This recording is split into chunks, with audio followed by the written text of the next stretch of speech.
Good day everybody, James here. Today I've got the first in hopefully another series that I will complete this time.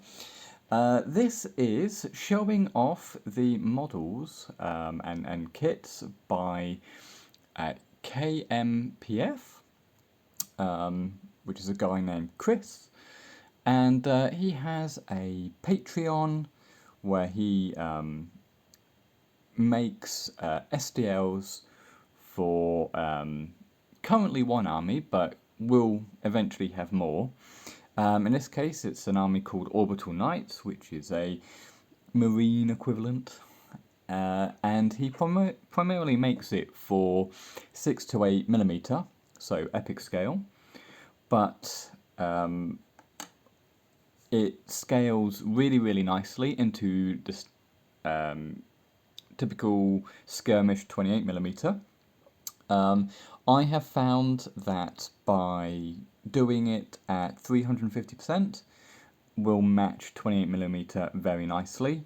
So if you take a Marine and put it next to a Games Workshop one, you will find that they're basically the same size, more or less, which makes it probably 8mm as the default.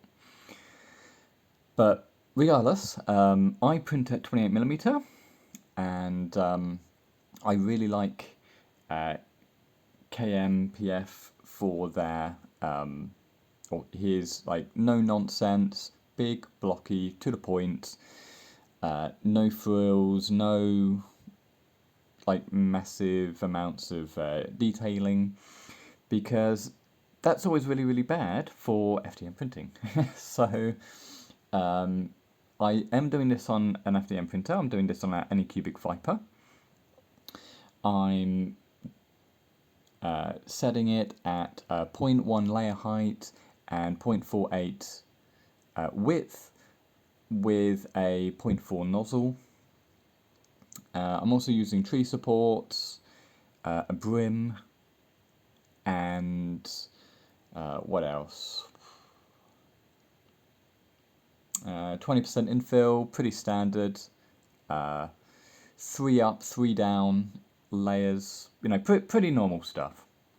And that is my just go-to, unless I have like a bad failed print, there's my go-to profile.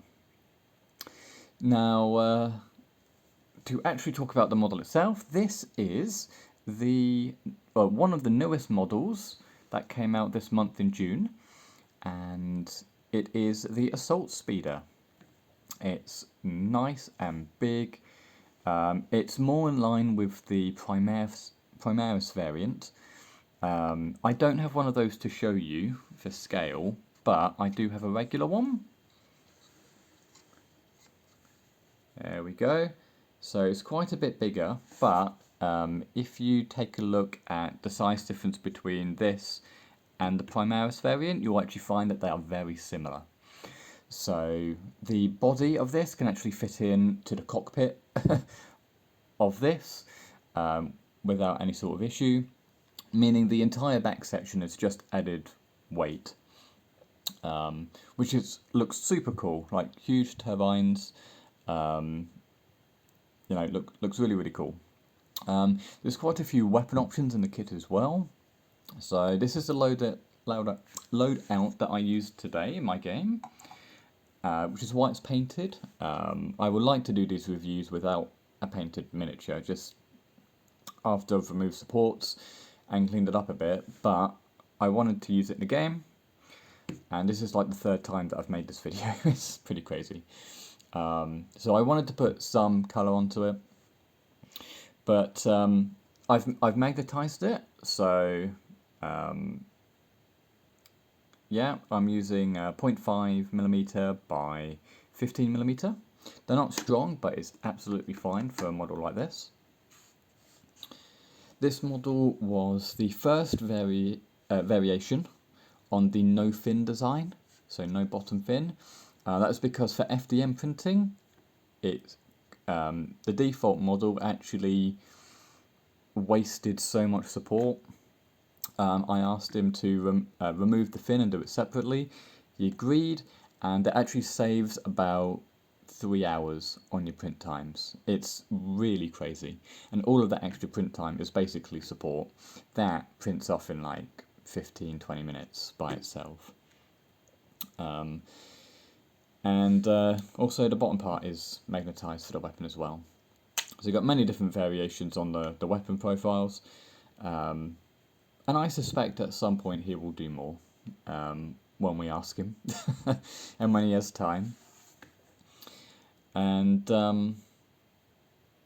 I should also note, this is the first, as I said, this is actually the first version of the no fin. So what I mean by that is, hopefully by the time this video comes out, there is an official fix already up.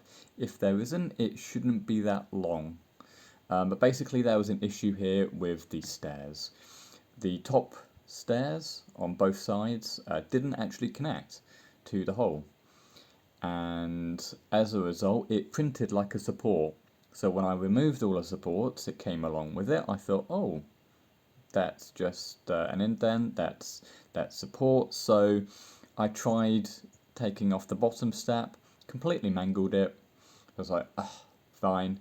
I will basically try and make them flush. This is the first time that I have used green stuff at all, and I think I did okay. This is actually the potted stuff, so yeah, it was quite runny, which is why it's so difficult. But well, regardless, this is an incredibly good sculpt. I love it. Well, I say not sculpt, but you know what I mean. An SDL. To the point, no frills. Everything printed out like without a hitch. My default printer did it in about 17 hours, but realistically, if your printer is not minimized by the firmware like mine is, it should actually print in 12 hours. It's just something I haven't gotten around to yet. So yeah, really like it. Highly recommended. And yeah, I hope you enjoyed the video. Have a good day. Bye bye.